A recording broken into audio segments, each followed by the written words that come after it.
everyone, I have the Darth Maul from the Star Wars Elite series. There's die-cast metal in it, and it's a Disney Store exclusive. This is the first Star Wars toy review I've ever done, but when I saw him on the shelf, I couldn't pass him up. Darth Maul is by far my favorite character ever out of the Star Wars universe. Like many problems with the prequels, the little screen time we got of him I thought was one of the issues we had.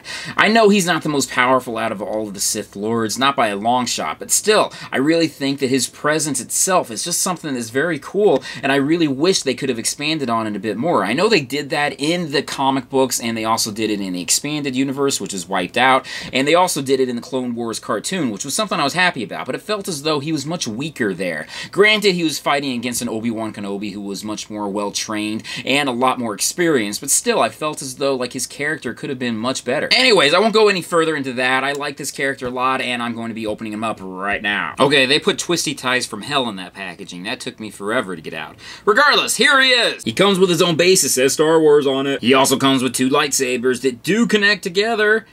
Two forearm, one double-sided lightsaber. The sabers are slightly bent, but is to be expected with this kind of plastic. Easily fixed with a heat gun. Close-up of the sabers here, you can see a lot of detail was put into this. Look at his face here. I kind of would have preferred him to have his teeth showing. It just seemed as though he was so much more menacing with like the black teeth whenever he kind of gritted them and everything. He's got the sharp horns that are quite sharp too. He does have a lot of articulation, but he's also made of heavy metal, so they had to put in a lot of different screws in order to keep all his joints in place. But his articulation is quite impressive for something that's so heavy. I thought that he was going to be somewhat stuck in one position where you couldn't move him around, but you could really put him in a lot of different positions. I'm more than likely going to have him displayed with the double lightsaber rather than having them separate. He's more well known that way. His lower cloak is pretty much the only part of his body that can be moved around. It's soft plastic. The rest of him is made of either hard plastic or metal. Not to be too pervy, but here you can see between his legs and underneath his boots. Unfortunately, only one of his boots has a hole in it,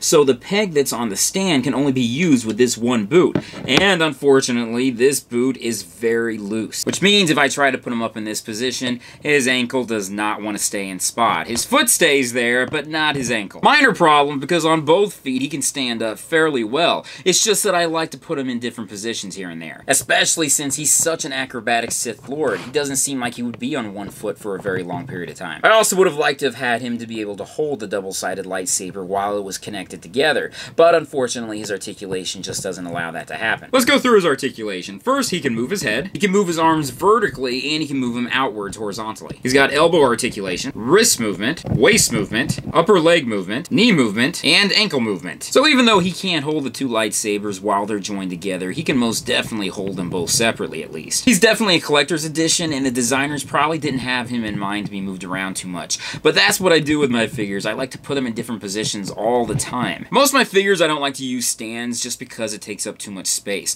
Unfortunately, because of his weak ankle, he can't stand on his own, so I may end up having to use this. Just for size purpose comparisons, I wanted to show what he looks like next to a He-Man Masters Universe Classics figure and a Marvel Select figure. You can definitely tell there's a huge size difference between them. However, next to a Marvel Legend figure, he fits in a bit more. He still seems slightly smaller than, say, Captain America right here, but still, I do think they interchange fairly decently. Although in comparison, he is still slightly smaller than Cap. I also got the Darth Vader and the General Grievous figures from this toy line as well. I couldn't pass up on them. They were just too cool looking. Anyways, this is all I can really say about this guy. He is super awesome. I do love him a lot. I'll probably keep him displayed, maybe with my Marvel Legend figures or maybe my He-Man Masters Classics figures. I'm not really sure yet. I may just interchange them all a little bit here and there. I definitely think this guy came out great, and I can't wait to open up the other figures from this toy line. I really love Star Wars a lot, and I really love that they made collector figures like this for people like us who can really appreciate them a lot. Anyways, if you're interested in getting this toy, he's only available at the Disney Store from what I can see, unless someone else out there can find him at some other location. You can probably find him online on Amazon and all these other places like that, but unfortunately you'd end up having to pay extra inflated prices and shipping as well. So anyways, thank you guys for joining me in this toy review. I will join you another one very soon. Be sure to check out my Patreon site, my website, my social media site, and everything else out there. Peace, love, namaste, and I'll see you guys later. Peace.